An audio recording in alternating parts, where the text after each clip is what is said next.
और बहुत अच्छा प्रसंग,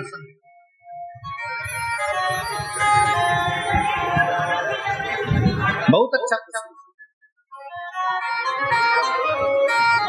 शिव महापुराण की कथा कहती है ना, अगर व्यक्ति गलती कर रहा है ना तो प्रयास करो उसकी गलती को एकांत में ले जाकर समझाया जाए, उसकी गलती को एकांत में ले जाकर बुलाना। और व्यक्ति अगर अच्छा कार्य कर रहा है, बहुत अच्छा कार्य कर रहा है, तो शिव महापुराण की कथा कहती है कि ये भी प्रयास करा जाए कि उसकी अच्छाई को जनमानस तक पहुंचाया जाए।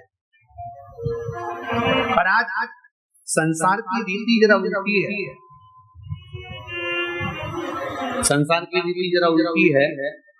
बुराई को दुनिया के लोग पूरे जनमानस में फैलाते हैं और अच्छाई को दुनिया के लोग दबाकर रख देते हैं, दबाकर।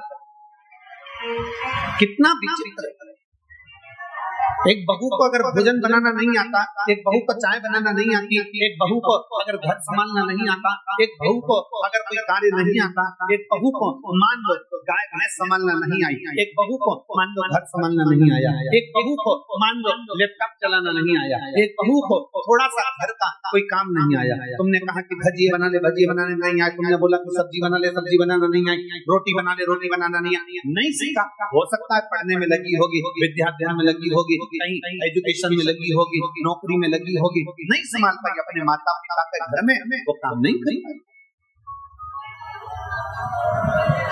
वो अपने माता पिता के घर में कोई कार्य ना करता, हो सकता नहीं संभाल पाई। अब सास का क्या फर्ज है, देवरानी जेठानी का क्या फर्ज है? हमारी बहू को रोटी बनाना नहीं आता, हमारी बहू को सब्जी बनाना नहीं आता, हमारी बहू को ये काम नहीं आता, तो घर की स्त्री का फर्ज क्या है, घर के लोगों का फर्ज क्या है, घर की ननद का फर्ज क्या है, घर की देवरानी जेठानी का फर्ज क्या है, घर की सास ससुर का फर्ज क्या है कि मेरी बेटी को जो नहीं आता, सास ये विचार करे, देवरानी जेठानी ये विचार करे, ननद ये विचार करे कि मैं अपनी भाभी को ये चीज सिखा दूंगी, धीरे धीरे सीख जाएंगे।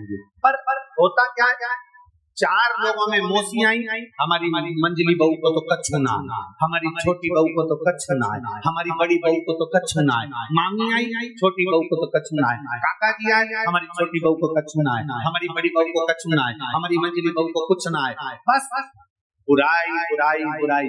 अब निवेदन है कि तुमने उसकी गलती को सबसे कहा। अब वही बहू अगर तुम्हारा ससुर बीमार पड़ा, तुम्हारी सास बीमार पड़ी और उसको गाड़ी में बिठाकर हॉस्पिटल लेकर गई, 4 दिन तक हॉस्पिटल में पड़ी रही, पूरी दवाइयां समय समय पर देती रही, तो अब सास ससुर का फर्ज बनता है कि ये भी तो जनमानस को कहो कि मेरी बड़ी बहू जैसे छोटी बहू जैसी कोई नहीं जो ससुर को हॉस्पिटल ले जाकर दिखा। पर नहीं, हम इन चीजों का स्मरण नहीं करते, हम तो केवल जो अच्छाई है उसको दबा देते हैं, जो बुराई है उसको प्रकट करते हैं। अच्छाई को दबा रहे, बुराई को प्रकट करते। और शिव महापुराण की कथा कहती है बुराई को दबा दो और अच्छाई को प्रकट कर दो।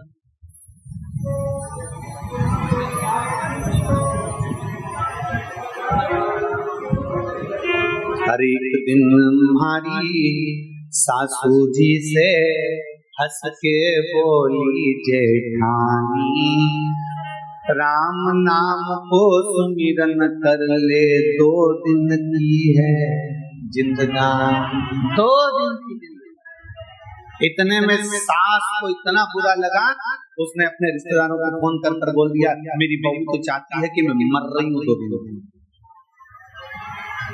मेरे प्राण छूट रहे हैं 2 दिन में।